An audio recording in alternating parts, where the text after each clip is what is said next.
To my channel. ഇന്ന് ഞാൻ നിങ്ങൾക്ക് ഇവിടെ കാണിക്കാൻ പോകുന്നത് ഞാൻ എങ്ങനെയാണ് പൂരി ഉണ്ടാക്കുന്നത് എന്നാണ്. അതെന്താ ഞാൻ അങ്ങനെ പറയാൻ കാരണം എന്ന് വെച്ച് കഴിഞ്ഞാൽ എല്ലാവർക്കും പൂരി ഉണ്ടാക്കാൻ അറിയുന്നതാണ്. അപ്പം ഞാൻ ആദ്യമൊക്കെ മൈദ വെച്ചിട്ടാണ് പൂരി ഉണ്ടാക്കിക്കൊണ്ടിരുന്നത്. കാരണം എൻ്റെ ഉള്ളിൽ എങ്ങനെയാണെന്ന് വെച്ച് കഴിഞ്ഞാൽ മൈദ വെച്ചിട്ട് ഉണ്ടാക്കുന്നത് കൊണ്ടാണ് നമ്മുടെ ഹോട്ടലിലൊക്കെ പൂരി നല്ലതുപോലെ പൊന്തിയിരിക്കുന്നതെന്ന് എൻ്റെ മനസ്സിൽ എൻ്റെ തെറ്റായൊരു ധാരണയായിരുന്നു. ഗോതമ്പ് പൊടി ഉപയോഗിച്ചിട്ടാണ് ഞാൻ ഈ പൂരി ഉണ്ടാക്കുന്നത്. മൈദ ഞാൻ ഇതിനകത്ത് ഉപയോഗിക്കുന്നേ ഇല്ല. അപ്പം ഇത് നമുക്ക് ഹെൽത്തിനും നല്ലതാണ്. മൈദ നമ്മൾ യൂസും ചെയ്യുന്നില്ല. ഇത് എനിക്ക് പറഞ്ഞു തന്നത് എൻ്റെ ബെസ്റ്റ് ഫ്രണ്ട് എലിസബത്ത് ആണ്. അപ്പോൾ അവൾക്കൊരു താങ്ക്സ് പറയണേ. അപ്പം നമുക്ക് ഇതെങ്ങനെ ഉണ്ടാക്കാൻ നോക്കാം. ഞാനിവിടെ ഒരു പരന്ന പാത്രം എടുത്തിട്ടുണ്ട്. ഇനി നമ്മൾ ഇതിലേക്ക് പൊടികൾ ചേർക്കാൻ പോവുകയാണ്. ആദ്യം തന്നെ ആവശ്യത്തിനുള്ള ഗോതമ്പ് പൊടി ഇതിലേക്ക് ചേർക്കാം. ഇനി ഞാൻ ഇതിലേക്ക് ചേർക്കാൻ പോകുന്നത് റവയാണ്. ഇത്രയും റവ ഞാൻ എടുത്തിട്ടുണ്ട്. അപ്പോൾ നിങ്ങൾ ഗോതമ്പ് പൊടി എടുക്കുന്നതിനനുസരിച്ച് റവയുടെ അളവും കൂട്ടവും കുറക്കുകയും ചെയ്യാം. ഞങ്ങൾക്കിവിടെ 3 പേർക്ക് വേണ്ടിയിട്ട് മാത്രമായതുകൊണ്ടാണ് ഞാൻ അത്രയും ഗോതമ്പ് പൊടി എടുത്തിട്ടുള്ളൂ. അതുകൊണ്ട് തന്നെ ഒരല്പം മാത്രമേ റവയും എടുത്തിട്ടുള്ളൂ. ഇനി ഞാൻ ഇതിലേക്ക് ചേർക്കാൻ പോകുന്നത് ആവശ്യത്തിന് ഉപ്പാണ്. ഇനി ഞാൻ ഇതിനകത്തേക്ക് ഇടാൻ പോകുന്നത് പഞ്ചസാരയാണ്. പഞ്ചസാര എന്തിനാണ് ഇടുന്നതെന്ന് പറഞ്ഞു കഴിഞ്ഞാൽ നമ്മുടെ പൂരിക്ക് ഒരു നല്ല കളറ് കിട്ടാൻ വേണ്ടിയിട്ടാണ് നമ്മൾ ആ പഞ്ചസാര ഇടാൻ പോകുന്നത്. പൊടികളൊക്കെ ഇട്ടതിന് ശേഷം നമുക്കത് ഒന്ന് മിക്സ് ചെയ്തെടുക്കാം. എല്ലാം കൂടി ഒന്ന് മിക്സ് ചെയ്തിട്ട് എടുക്കാം. ഇനി നമ്മൾ ആവശ്യത്തിന് വെള്ളം ചേർത്തിട്ട് കുഴച്ചെടുക്കാം. ഞാൻ ചൂടുവെള്ളമൊന്നുമല്ല എടുത്തിട്ടില്ല. ഇത് ഞാൻ സാധാരണ പച്ചവെള്ളം മാത്രമാണ് എടുത്തിരിക്കുന്നത്. അങ്ങനെ ചൂടുവെള്ളമൊന്നും എടുക്കണമെന്ന് നിർബന്ധമില്ല.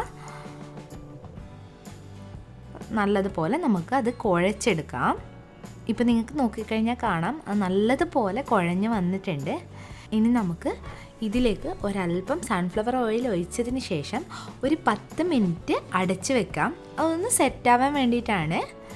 ഒന്ന് എല്ലായിടത്തും സ്പ്രെഡ് ചെയ്ത് കൊടുക്കുക. ഒരു 10 മിനിറ്റ് അടച്ചു വെച്ചതിന് ശേഷം ഞാനിവിടെ മാവൊക്കെ നല്ലതുപോലെ ചെറിയ ചെറിയ ഉരുളകളാക്കി എടുത്തിട്ടുണ്ട്. ഇപ്പം നിങ്ങൾക്ക് നോക്കിക്കഴിഞ്ഞാൽ കാണാം ഞാൻ ഈ ഒരു വലിപ്പത്തിലാണ് ഉരുളയാക്കി എടുത്തിരിക്കുന്നത്. നല്ല ചെറുതല്ല ഇത്. എന്നാൽ ചപ്പാത്തിയുടെ ഉരുളയുടെ അത്ര വലിപ്പവും ഇല്ല. ഈ ഒരളവിൽ എടുക്കാൻ പ്രത്യേകം സൂക്ഷിക്കുക. ഇനി നമുക്ക് അത് ഒന്ന് പരത്തിയെടുക്കാം. എൻ്റെ വീട്ടിലൊക്കെ പൂരി പ്രസ്സറിൽ വെച്ചിട്ടാണ് പ്രസ് ചെയ്തെടുക്കുന്നത്. അപ്പം നമ്മൾ എണ്ണ ആക്കിയിട്ടാണ്. ഇപ്പം ഞാനിവിടെ ചെയ്യുന്നത് പൂരി പരത്തിയിട്ട് തന്നെ എടുക്കുകയാണ്. അപ്പം ഒരുപാട് പൊടി ഉപയോഗിക്കാണ്ടിരിക്കാൻ നോക്കുക. കാരണം എന്താണെന്ന് കഴിഞ്ഞാൽ നമ്മളെ എണ്ണയിൽ പൊടിയായി എണ്ണയുടെ കളറ് മാറാൻ ചാൻസ് ഉണ്ട്. അപ്പോൾ പ്രസ്സർ വീട്ടിലുണ്ടെങ്കിൽ നിങ്ങൾ പ്രസ്സർ തന്നെ ഉപയോഗിക്കുക. പക്ഷേ എനിക്ക് പ്രസ്സറിനേക്കാളും ഇങ്ങനെ പരത്തിയെടുക്കുമ്പോഴാണ് എനിക്ക് കൃത്യമായിട്ട് പ്രസ്സറിൽ ഞാൻ പ്രസ് ചെയ്ത് കഴിഞ്ഞാലും അതെനിക്ക് പ്രോപ്പറായിട്ട് കിട്ടാത്തത് മാതിരി തോന്നും. അതുകൊണ്ടാണ് ഞാനിവിടെ പരത്തിയെടുക്കുന്നത്. ഈ ഒരു അളവിൽ നിങ്ങൾ പരത്തിയെടുത്താൽ മതി. ഇതിൽ കൂടുതൽ വട്ടത്തിൽ പരത്തിയെടുക്കേണ്ട ആവശ്യമില്ല. ഈ ഒരു വട്ടത്തിൽ മതിയാകും. എണ്ണ നല്ലതുപോലെ ചൂടായിട്ട് വന്നിട്ടുണ്ട്. ഇനി നമുക്ക് നമ്മൾ പരത്തി വെച്ചിരിക്കുന്ന പൂരി അതിലേക്കിടാം. പ്രത്യേകം സൂക്ഷിക്കുക, കൈയൊന്നും പൊള്ളാതെ നമുക്ക് സാവധാനം പൂരി ഇട്ട് കൊടുക്കാവുന്നതാണ്. ഇപ്പം നിങ്ങൾക്ക് നോക്കിക്കഴിഞ്ഞാൽ കാണാം.